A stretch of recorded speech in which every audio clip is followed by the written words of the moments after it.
some of the slides like that we identified. So these were the triangle patterns like that actually revealed by itself, and these were the triangles like which we have actually traveled first of all. Okay, so these are the triangles. Like if you say like it's insane, I'll also like give you a little bit of overview so you guys can also try on your own, because this is not something like only one person has to do and everything.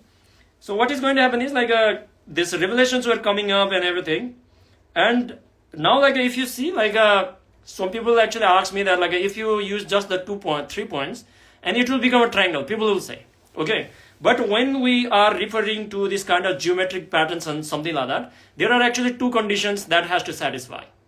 The first condition that has to satisfy is basically these 3 points actually has to be the Devi temples, okay, and very powerful alive Devi temples. One thing, this has to be Devi temples, and another thing is like this either 2 sides or all 3 sides has to be equal, okay. So equal basically means like they have to be either the isosceles triangle or they have to be the equilateral triangle. Okay, I'm using like a little bit of words of the geometry and everything, because why it is so is because it is not even my revelation also, okay, because like these things actually came up like just like I mentioned that I was not very much interested into like a Devi like a research and everything, but because of the energy research like I end up with all these kind of things, and equilateral triangle came up and then I just built it and everything.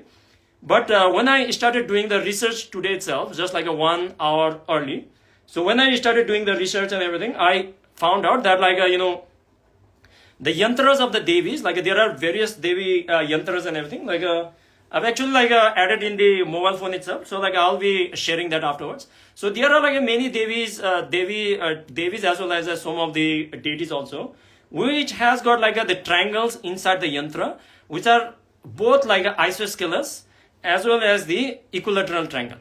Okay, so like they can have like a different variations and everything.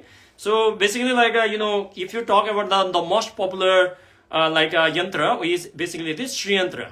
Okay, so Sri Yantra actually is the yantra of the which contains like both the triangle of the Shiva as well as the Devi. Okay, so because of that reason, like in that case, like it will have both the equilateral triangle as well as the isosceles triangle. Okay, and even the Bhairavi as well as like many of the Kali temples, Kali at the Bagalamukhi, and like a Chinnamasta and all these kind of other deities, they will all have like a isosceles triangle. One type of yantra they have got like isosceles triangle type of, and another one has got like an equilateral. And we are very happy to tell you that like only like 2 days ago we found the first equilateral triangle. Okay, and that is like insane. Like you cannot believe it. Like even I couldn't believe that part. So I think like you guys know about that one. So this was the first equilateral triangle. Like that was actually we revealed by the Devi for the first time. So actually it has got the Devi temple in like Coimbatore as well as Devi temple in Kathmandu, and then the like Devi temple, that's the English Mother temple. Okay, so I'll be like going into this one. So just to keep you in mind that like 2 conditions has to satisfy whenever you are creating this kind of temple. Triangle like a yantra, geometric, the geographical yantra and everything.